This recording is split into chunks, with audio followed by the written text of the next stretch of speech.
effort is very important. It's often we think that, and I think it's more of a fixed mindset thinking that, we think that achieving something, the actual achievement is the goal. It's actually not like that. What we should be praising is the effort that we give in order to create something despite of the outcome. So sometimes the outcome can be negative, but the effort that you have given, you've actually grown through that and you've learned a lot, and then perhaps you can move it to something else.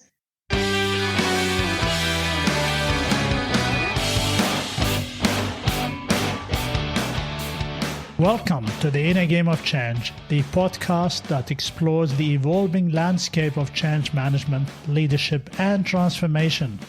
I am your host, Ali Juma, and this is the Inner Game of Change podcast. Today, I welcome the inspiring Margo Waldorf, founder of the Global Change Awards and a true change leader on a mission in the field of workplace transformation.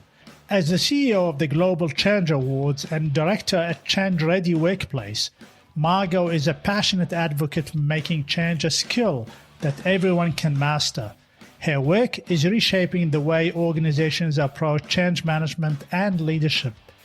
In this episode, we dive into the role of change management, the power of leadership and sponsorship, and what it means to be an influencer in the field.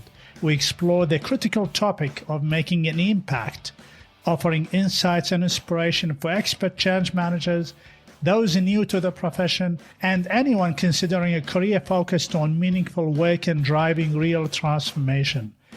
This is a must-listen for anyone passionate about making a difference in the workplace. Let's get started. Well, Margo, thank you so much for joining me in the Inner Game of Change podcast. I am eternally grateful for your time.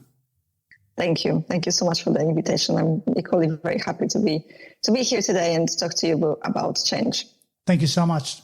Margo, you are the founder of Change Awards. It's a global initiative to look at change and appreciate the efforts and highlight those winners and those champions in the business of change.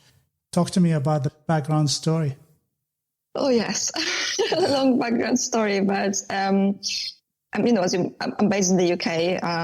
I've been working independently for a lot of corporate clients in the past and effectively helping them to deliver change. So that's how it started. It started effectively with me, my own experience and career. And at some point during that, I have discovered this new discipline, which has been slowly forming, and the discipline is called the change management, organizational change management, if you wish. I'm quite curious to figure out what it is. Truly went to get myself trained in it. Met a lot of people. I was part of the Change Management Institute for a while, also leading the London chapter for the Change Management Institute. And that effectively has given me a lot of exposure to people that work in the discipline. What it also did to me is that it made me realize that really the discipline is growing. There is more to be discovered. So it's not only what we perceive it as it is to be. It needs to be modernized. But it also made me realize that within the organizations, this discipline is, I don't want to say hardly unknown, but we hire people to do things and then we forget about those people. Right, so we are not recognized. Project management, program management, really well-established disciplines, very well recognized, and change management, unfortunately, or organizational change management, unfortunately, isn't. Yet there is a lot of people that come into this discipline. Some of them would come from, the project management side of the business. Some of them would come from HR, the comms. They are fallen into this and they love it. And they are connected by understanding that this discipline is so different from anything else that surrounds it, right? So the discipline is forming. And then it made me realize that they are truly, and I've always been using this, by the way, they are truly the unsung heroes of change, because even though they come into those institutions, organizations, they really they deliver something, and then they need to move on to somewhere else, and there never is that point of recognition. A few years back, that discipline would be only hired as a freelance. So you would have people come over to do the project and then leave the company. So very rarely you would have organizations that have the change management function internally. So that recognition that would normally come from within the corporate world wouldn't be possible. And that's how I've decided. And that's basically why I have decided to set up or to found the Change Awards. So effectively looking at the organizational change management, recognizing people who work in the organizational change management, and hopefully moving the profession forward. Right. So making sure we are a little bit different, differentiating ourselves, modernizing ourselves, pushing into those areas where we're just beyond organizational change management. And I'm happy to talk about this, by the way, because I think that OCM is just a part, like tiny little snippet of what the change management profession has in offer. In your experience, through the Change Awards, and I must have, as a disclaimer, I was a finalist in one of your categories this year. Congratulations. Thank you. Congratulations. And I've witnessed firsthand the interaction with the organization, and they were top class. So congratulations for that. Definitely you practice where you preach, by the sound of it. You get exposed to a lot of winners, nominated candidates, and their projects and their work. What would be some of the trends that you've noticed? Yes. What would be some of the trends that you've noticed coming through those candidates and those winners? I think the biggest trends these days, what I've been noticing. So maybe first a disclaimer, which is that when I designed and it's not only me, by the way, the design of the categories is myself and the head judge. So we design the categories together. And these categories change every year. We change them every year because we have had exposure to what is happening in the market, and we want to make sure that this actually reflects the market. Excellent. So effectively, these categories are most of them at least, are already reflecting the current trends. Okay. So what is happening here at the moment is that we have recognized that within corporates, what we need to push in terms of awareness is the sponsorship for change. Okay. So it's not that the change management function comes in and delivers the change. It's never like that. We can only facilitate the change. So we need to make sure that there is a sponsorship for change. That means somebody within the organization, a stakeholder, a number of stakeholders within the organization, they actually go and deliver the change. And we obviously write plans for them on how to do that and help them how to do that. Like I said, facilitate that, but we need to have it done. So we need to have that stakeholder engagement. So sponsorship for change is a trend, which I hope is moving, spreading within the corporate world. Another trend is definitely the technology. So what we've been seeing in terms of the amount of applications is that more and more people are now working on technology projects, whatever that is, whether this is a big ERP implementation or small process changes in relation to the system that has come in. So that's kind of trend number 2. Then we also have, I suppose, your sustainability. So, when we look at People, Profit, Planet, that type of projects. So it's getting more to the surface, I think, that change management it could be beyond your typical, because I think it started as effectively technology implementation, do some training around it, make sure that people follow from the day number 1. It's beyond that. So now we can see that this is also happening. And there is this huge push on, I suppose, we would call them change makers.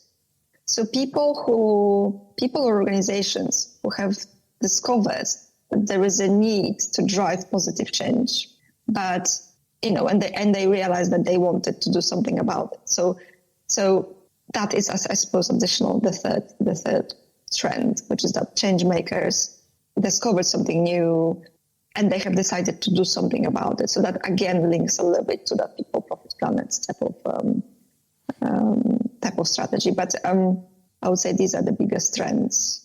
The change makers are the people that come up with the ideas and they want to see a pathway to make them happen and implement them. Are they change managers by profession, or are they already integrated management people or basically people within an organization? Yeah, so I think they're definitely not change managers. I mean, not always. And they are just people. I think I would say they're more entrepreneurial, perhaps. Maybe it's to do with generations, but I think younger people are a little bit more entrepreneurial or less risk adverse. They're happy to do something. They see that bigger purpose. It's completely different to what we would perceive the purpose to be. Honestly, people in our 40s, right? So I definitely think that people that see they need to do something and they would do something. And it's not only people, by the way, it's also organizations that maybe smaller organizations, maybe not the big multinationals, but small organizations that would see the need to impact positively local societies or communities, or maybe they've always been there, but we've just never provided them an opportunity to actually be visible. Yes. Maybe that's what it is. Yeah. And I think it's important for us to be able to provide them with that platform. So, we should be recognizing effort is very important. It's often we think that, and I think it's more of a fixed mindset thinking that, we think that achieving something, the actual achievement is the goal. It's actually not like that. What we should be praising is the effort that we give in order to create something despite of the outcome.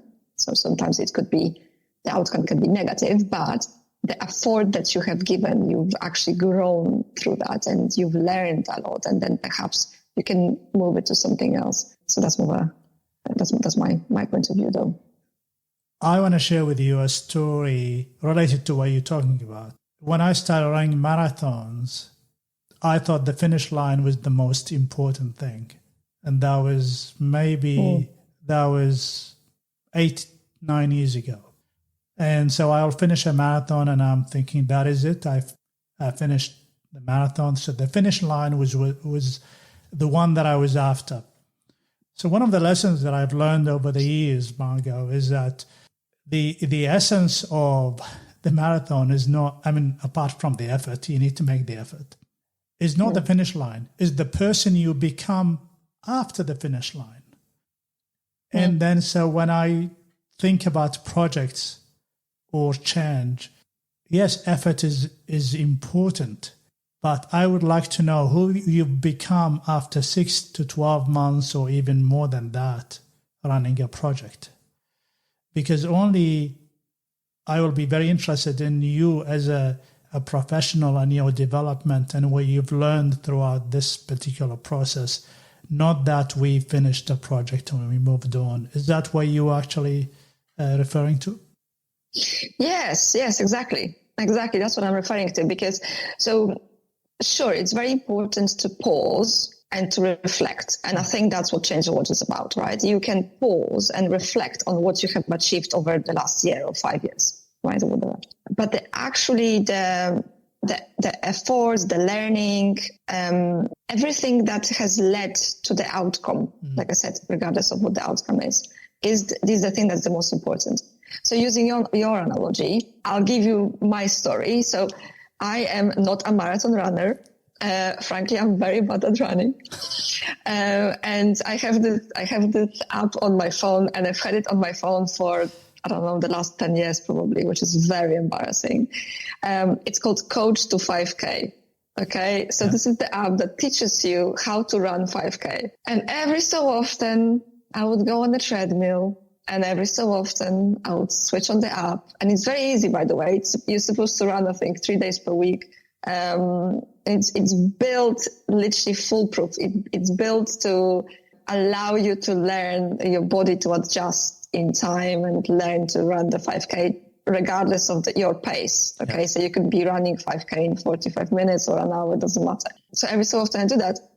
I switch on the app and I feel like now is the time. I'm so determined. I'm definitely going to go. And within the next 8 weeks, 5K is mine. And, determination is there. And I always finish, by the way, whenever I start. But starting from scratch, it feels painful.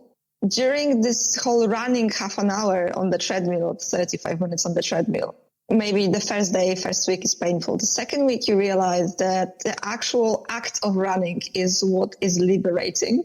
And for example, I listen to audiobooks when I run, and then that gives me that, I don't know, it's like almost my mind gives into listening, and the action of running is just something that is passive. Yeah. And I think that is the most important thing, because you learn. Sure, you learn, you teach your body how to run for half an hour in order to get that 5K. But the actual action, that's the thing that is actually liberating. So going back to what you said before, which is that who have you become after you've gotten there? So you need to appreciate the journey, because that journey is what has led you to become who you are after you've run a 5K, after you've run the marathon, after you have finished that project. Yeah. That's the learning. I want to ask you about change leadership. In your experience, in your opinion, and observation, what are some of the key elements that leaders would need to create in an organization, or create the right environment for change? In my opinion, what I would like organizations to do is create an environment for innovation, okay, to enable innovation. This is me, by the way. I've read I can't remember now what's the name of this concept, but there is this concept of blue mindset and red mindset, and that is organization. That's understood as an organization's mindset. So you've got the red mindset organization. So effectively, that means that within the organization, there is always a number of things that you need to do operationally in order to sustain the business, right? And that makes sense. Yeah. In order for us to make profit and remain in the market, we need to do those minimal things, 5 things, 10 things, whatever, depending on the complexity. However, in the long time, that's not enough.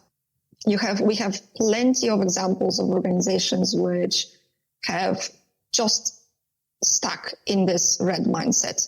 So they have just continuously delivered regardless of what were the market trends, regardless of, the environment around them were telling them to do. And those organizations don't exist anymore. They have failed. So that means that you need to cultivate the blue mindset. So you always have to have this sustain operations, but you always still should have this. You should provide an environment for people to fail, to learn, to innovate.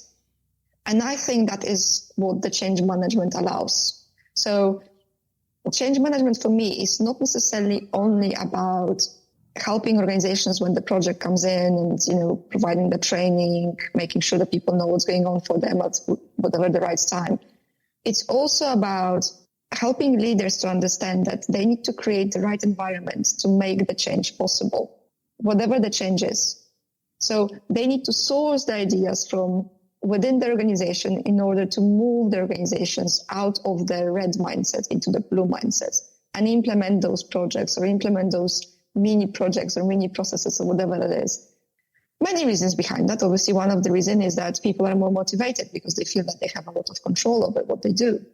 So that's That I think is very important. People, especially these days, they want to feel that it's a bilateral agreement. I come in to deliver, but you come in and you provide, but you also allow me to deliver the things that I want to do. Otherwise, I'm unhappy and I can go and change and go work somewhere else. So for me personally, that is what I would like the leadership to think about. And that is the blue sky thinking, which is basically whilst we're keeping, it's no longer acceptable and enough to keep the lights on and sell what you sell. What you're saying is that you always got to have to create this environment for people to experiment and go out of their normal responsibility. Because innovation actually has got a very positive impact on morale in the team. But you also think that change managers can play an active role in that environment. Can you double click on that? Can you actually go deeper into that? Well, so I think that change management is the way we look at change management today, which I think is rather limited, because we look at this as a process that organizations, change management professionals follow in order to move people from A to B. That is the easiest way of doing it. Yeah. And we would say, in a normal scenario, you will have, or a very common scenario, I think this is the most common scenario, is that there is a company, they're implementing a new ERP system. They employ a bunch of project managers, maybe a program manager, depending on how big or small this is. And they will also employ change management function. Okay. And then again, depending on complexity, but let's keep it simple. So there will be a change manager. They come in, they look at the business change. Okay, they'll do some impact assessment type of activities. They'll figure out how to split the audiences. They'll say, okay, audience 1, they need to get this training. Audience B needs to get that training. These are the communication that these people are going to receive. This is how are we going to track it. These are the we're going to measure the way that we are doing this at this point and at that point. And hopefully by the end of the implementation on day 1, majority of the organization that is impacted by this change is going to be feeling fairly confident in working on the new system. Okay, that's effectively what it is. What I think is that change management as such, it's actually broader concept, is much broader than this, because effectively if you go and read all those books on kind of change management 101, they will always start from the angle of a human, of an individual, right? They will always teach a little bit about the way that humans perceive change. They will always talk about this. They will always talk about this. They will always talk about the mindset. They will always talk about, the 5 stages of grief, freeze and freeze, etc., etc. Yet, actually, in the corporate setting, very rarely there's no practical application for it, really. You still, when you are a change manager, you still come in, use some sort of model, whatever the model you will be using, and just lead people through that.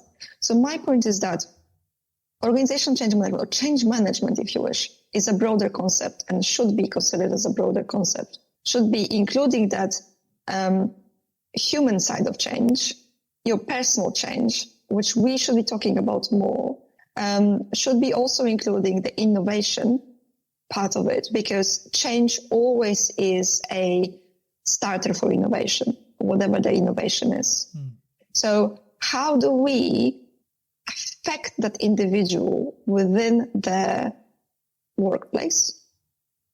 What kind of environment we need to create for that individual in the workplace, so that individual feels that they can go beyond, feels that they like, using our analogy, they like the run, they didn't necessarily feel like they need to finish or a win effectively. Yeah. They just like that's length of that. They like the process effectively. So So that's how I see change management, and that's how I would like this discipline to start evolving. I want to add a little bit to that. I think, and I'm with you on that first of all, it is a personal experience. So, and the second thing is that what you're talking about here, Margo, which, correct me if I'm wrong, we need to focus a lot on the mindset, not just the environment, and the mindset around change rather than, because we all go through our own experiences differently. We all manage change differently at a personal level. Social contract that I have with you today as an employee, I may like you today, but then you introduce a change and I will not like you tomorrow, because that's how it is. And this is why we need to focus a lot on the mindset and the environment, as you mentioned. It's a long game better than the short game. The short game is always, or short-term thinking is always going to cause problems for us, because you can finish a project, you can finish the finish line, but then who cares if the experience is bad and if the adoption is not there, and you start all over again. And so my counsel always to my stakeholders, I actually give them the questions they should be asking me and my fellow change managers. The questions include, as a result of this change strategy and the way you would like the organization to adopt the change, why have you chosen this particular strategy? How is that going to influence their change experience? How is that going to influence the even the engagement within the organization? How is that going to change the mindset of people towards change? Now, that is what we're talking about here, Margo. It's very hard stuff and a very long term in there. Unfortunately, the challenge is that majority of organizations, until now, they look at a change manager as a resource that will come in there and get out within a certain period of time. Actually, they don't even get it. A project manager will decide to have a change manager in there. I think recently, over the last couple of years, there's definitely intention from our change management community to have a better seat at the table, and that to have those conversations. And I always talk about, that's all well and good, but you'd better say meaningful stuff at the table. And this is when you move. This is when you move from being in that space to an influencer, and which is actually one of the award categories, I think that you had. The influence. We need to move into the influencer zone, and that is not an easy thing. Yes. However, it's actually very rewarding. Completely, because I think so. 2 points. Point number one is that I see change as a skill. Okay, because I think that if we look, it's just easier. It's narrative around it is easier, because skill is something that you can learn. Okay, skill is something that you can get better at. That goes back to your mindset, and 100% cover. Honestly, 100% behind that notion that the mindset is very important, and organizations should be cultivating that mindset. That curiosity, that type of mindset, which is the growth. We call it the growth mindset, right? Yeah. That's very much beneficial.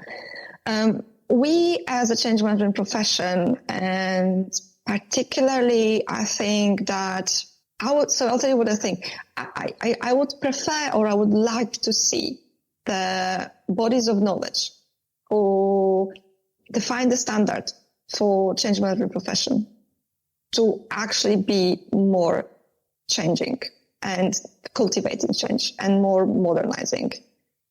As a profession, we need, like you said, we need an influencer. And I would see, given the way that the market is currently, so the change management market is currently fixed in a way, I would like to see those organizations lead the way. Okay. The reality is that they don't lead the way. It is what it is. And perhaps that's why I think the change management profession needs to unite. If the change management profession sees a development of the profession they should be uniting, and they should be trying to establish the new and modern approach. Because I think, like I said, organization change management, the one that we, like you said, people get employed, usually the project manager comes in and employs them. That is just a snippet of the offering that we've got. Our offering is much broader than that, because our offering is also touching the leadership coaching, training coaching, touching that mindset part of it, which is literally people. It's like person to person. And therefore is also really touching the innovation part. So organizations should be looking at change management from a completely different perspective. The reality is different, right? So we've got, like you said, we've got people that there is a project, you employ, come in, leave, and that's it. And that's why the change awards needed to happen, because I felt that we owe it to the profession to become visible, okay? Because that profession is just invisible. And particularly in the UK market, when we have an opportunity to make it a chartered profession. So it's a bit of a different setup in the UK, but you can get a royal charter and your profession becomes more professionalized. Yeah. If that makes sense. Yeah. That's why I think we need that unity. We need that unity of the change management profession. People who think that the offering that they have and they are currently offering organizations just not enough, because they know they work in those organizations and they know that they can make a better difference. Yeah. But the contract, like you said, that the contract that they have with those organizations is really, really limited, because it's much smaller. That is the challenge. You usually get given a particular task, and you've got a time frame, and then you're going to have to stick to the game. In fact, I am in a better position. I'm grateful for what I am. Over the years, I am the one that chooses which project manager I work with. So I am actually on the opposite side. But that does not come until you have a lot of credibility and the value that you bring to the organization. And I have unmuted my voice 5-6 years ago. But then that comes with the responsibility. Obviously, you're going to have to deliver the value. And the moment you do it with one organization or one project, or, you can build up on that. Would you agree that organizations that train new emerging change managers, like the ProSci Institute, the Cotter Institute, I think the Cotter is probably doing a lot of changes now. These organizations, and even the Change Management Institute, I think they do some certification. These organizations would need to rethink the way they introduce their certification and their degrees. Oh, that's a difficult question for me. So, look, a bit sensitive, but look, so we've got the Association of Change Management Professionals, which I think it's a US organization that is building a standard for change, or has built a standard for change management. Mm-hmm. We also have the Change Management Institute, which is an Australian entity that is somewhat delivering that standard. These organizations, and maybe I'll particularly talk from the CMI perspective, because ACMP, I'm not that, I haven't been in depth really engaged with that organization. But this Change Management Institute, they are doing a lot of good, okay? So they are providing that minimum qualification of, what are the minimum things that you need to know in order to potentially go into a project.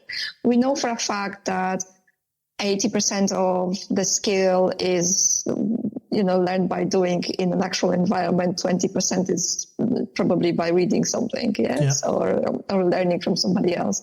So I think they are in this ballpark. So these are the minimum things that you need to know about change management, organizational change management, in order to go deliver a project. I can guarantee you that if you have no experience and you have just completed that training, you are going to struggle on a project. You still need to be, you're nodding, I get that, because you still need to have somebody who's helping you, because in reality, and I think this is what makes the change management profession so exciting, is that reality is that people are the biggest wild card. That's the reality. Yeah. And you need to work with people. And you are in an organization where there is a change being introduced. You would think, oh, okay, well, that's a bit of a cookie cutter for me because I've done this in organization. I did this, let's say, again, system implementation. Pretty much cookie cutter. I've done this before. This is going to be exactly the same here. It's never like that.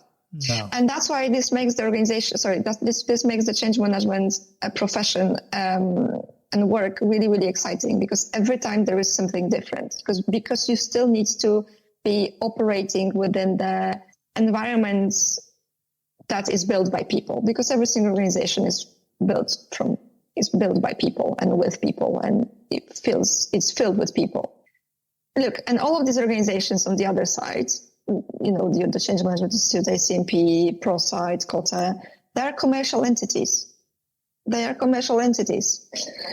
So they need to be making money. They will need to make sure that the offering that they have is the offering that is reflective of the market.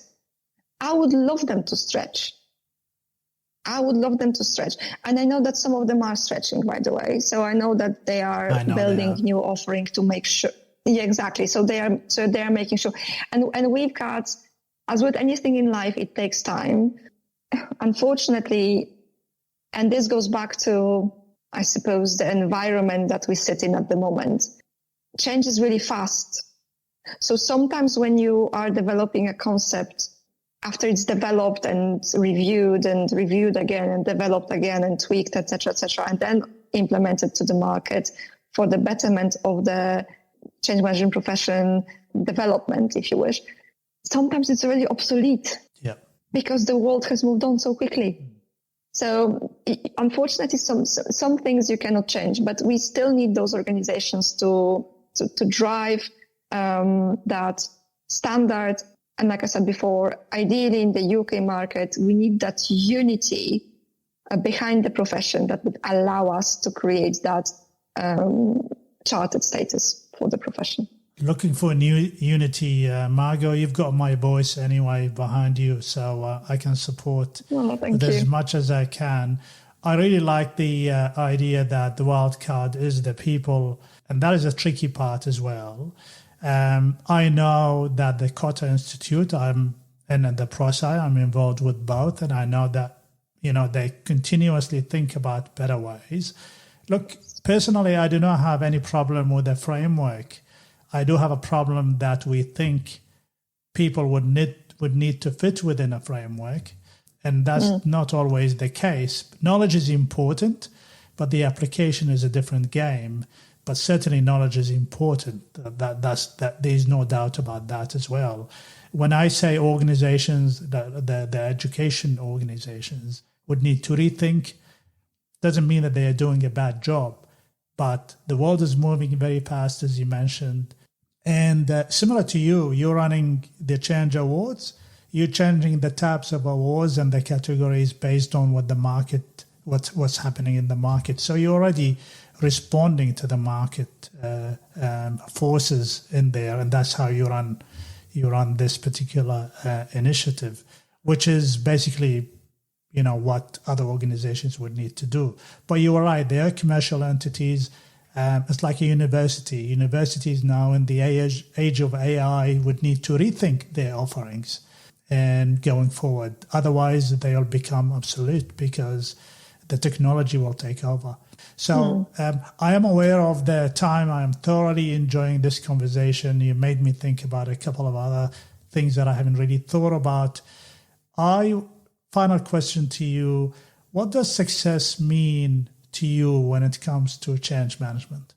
Oh, my goodness. I think for me, I'm still a practitioner, by the way. I still work for organizations. One of the projects that I've done in the past, I came in towards the end. Sometimes that's how it happens for us. We are called in when things are not necessarily going the right way. I remember this one thing, which was a meeting. It was a final meeting of the project. Some people were physically in the location, in the office room. Some people were online on the other side.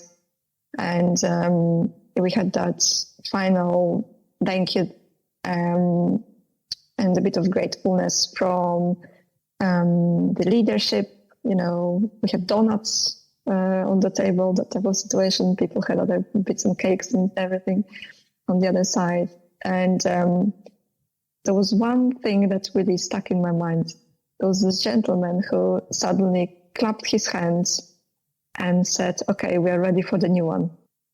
And I think that is the thing that really makes me want to work in change management, because you know that you have made a difference, and you haven't made a difference yourself, but through facilitating and aligning people within the organization, you've made a difference that they are ready to. It wasn't an easy project. They've done it very quickly. People have lost jobs. There was a lot of emotional part of it, but yet somebody says, okay, we're ready for the new one. That was phenomenal for me. Fantastic. I'm grateful for your time, Margo. Thank you so much for joining me in the Inner Game of Change podcast. I'd love to get you back at some stage, maybe next year, and then we talk more about your journey with the Change Awards and your personal journey. We're going to put a lot of information about you and the Change Awards and the podcast info. How would people connect with you? Well, I think the easiest way is just to go to my LinkedIn profile. Just type in Margo Waldorf, and then you can find me over there. Yeah, and if you wanted to reach out to us on the Change Awards, just go to our website. There's a contact form, but you also can find our email address. So I think that's the easiest way. Thanks so much. We're going to put all the information. Margo, until next time, stay well and stay safe. Thank you. Thank you so much for having me. Thank you, Margo. Thank you for listening. If you found this episode valuable, remember to subscribe to stay updated on upcoming episodes.